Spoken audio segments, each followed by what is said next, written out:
बहुत समय पहले की बात है। एक छोटा सा सुंदर गांव था जिसका नाम था सपनों का पुरा। हरे भरे खेत, रंग बिरंगे फूल और शांत झीलें, ये सब मिलकर इस गांव को किसी परीक्षा जैसा बनाते थे। उस गांव में एक प्यारी सी लड़की रहती थी जिसका नाम था नीलू। नीलू बहुत होशियार, दयालु और मेहनती बच्ची थी। वह हर किसी की मदद करती थी, कभी किसी बूढ़ी अम्मा को पानी लाकर देती, तो कभी छोटे बच्चों को कहानियां सुनाती। लेकिन उसके पास बहुत ज्यादा चीजें नहीं थी। उसके पास एक ही पुरानी लाल रंग की चप्पल थी, जो अब थोड़ी घिस चुकी थी। फिर भी वह उन्हें बहुत प्यार करती थी।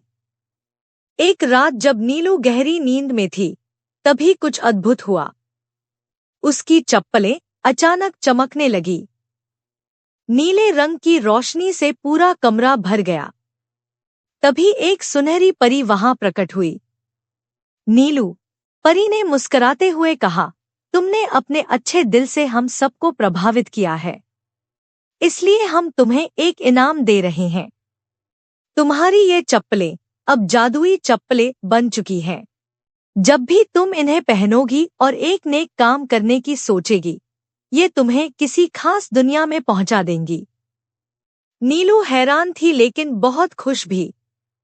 उसने धीरे से चप्पलें पहनी और जैसे ही उसने एक कदम आगे बढ़ाया, उसके चारों ओर सब कुछ घूमने लगा। और फिर पहला सफर, किताबों की जादुई दुनिया। जब नीलू ने आंखें खोली तो वह एक अजीब सी जगह में थी। चारों ओर उड़ती हुई किताबें थी। कुछ बोल रही थी, कुछ खुद ही पढ़ रही थी और कुछ बच्चों को कहानियां सुना रही थी। यह थी किताबों की जादुई दुनिया। तभी एक कोने में एक बूढ़ी सी किताब बैठी हुई थी और रो रही थी। अरे, तुम क्यों रो रही हो? नीलू ने पूछा। किताब ने भारी आवाज में कहा, बच्चे अब मुझे पढ़ते नहीं। सब मोबाइल और टीवी में लगे रहते हैं। मुझे कोई नहीं चाहता। नीलू को बहुत दुख हुआ। उसने वहीं बच्चों को इकट्ठा किया और उन्हें एक प्यारी सी कहानी सुनाई, सच्चाई की जीत। बच्चे मंत्रमुग्ध होकर कहानी सुनते रहे। वाह, ये तो मजेदार है, एक बच्चे ने कहा। मैं अब रोज एक कहानी पढ़ूंगा। अब किताब मुस्करा रही थी। तभी नीलू की चप्पलें फिर से चमक उठीं और वह पहुंच गई एक नई दुनिया में। दूसरा सफर, जानवरों का जंगल। अब नीलू एक घने जंगल में थी। वहां शेर, हाथी, बंदर, भालू और खरगोश आपस में झगड़ रहे थे। उसने मेरी फल की टोकरी चुरा ली। उसने मेरी गुफा में घुसपैठ की। हर कोई नाराज था। नीलू ने सबको इकट्ठा किया और बोली, अगर हम खाना और घर बांट सकते हैं, तो कोई भूखा नहीं रहेगा। चलिए, हम एक दूसरे की मदद करते हैं। शेर ने हाथी से हाथ मिलाया। बंदर ने खरगोश से माफी मांगी। सभी जानवर एक दूसरे के गले लगे और हंसने लगे। अब जंगल में शांति थी। और तभी नीलू की चप्पलें फिर से चमकी। तीसरा सफर, मशीनों का शहर। नीलू इस बार पहुंच गई भविष्य के शहर में, जहां सब कुछ मशीनों से चलता था। उड़ती गाड़ियां, बोलते रोबोट, खाने के खुद ब खुद बनते प्लेट, हर चीज ऑटोमेटिक थी। लेकिन वहां के बच्चे चुपचाप बैठे थे, उदास और अकेले। क्या हुआ? नीलू ने पूछा।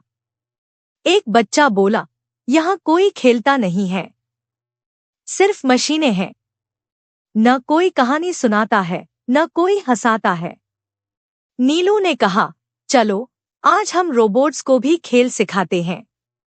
उसने लुका छिपी, पतंगबाजी और कहानी सुनाने का कार्यक्रम रखा। बच्चे, रोबोट्स और बड़ों ने मिलकर खूब मजे किए। अब वह दुनिया हंसी और कहानियों से भर गई थी। घर वापसी। अचानक नीलू की चप्पलें फिर से बोली, नीलू, अब समय है वापस लौटने का। नीलू मुस्कुराई और बोली, मगर मैं फिर आऊंगी ना? चप्पलें बोली, जब भी कोई नेक काम करोगी हम साथ होंगे। और अगले पल नीलू अपने कमरे में थी। अब नीलू सिर्फ एक बच्ची नहीं थी, वो बन गई थी जादुई चप्पलों वाली लड़की। गांव के सभी बच्चे उसे घेर कर पूछते, नीलू दीदी, आज हमें कौन सी दुनिया की सैर कराओगी? नीलू हंसकर कहती, आज हम अपनी ही दुनिया को अच्छा बनाएंगे। चलो मिलकर किसी की मदद करें। इस कहानी से हमें क्या सीखने को मिलता है?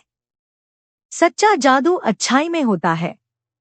किताबें हमारे सबसे अच्छे दोस्त हैं। मिलजुल कर रहने से दुनिया सुंदर बनती है। हंसी, खेल और कहानियां, इनसे ही जिंदगी रंगीन होती है।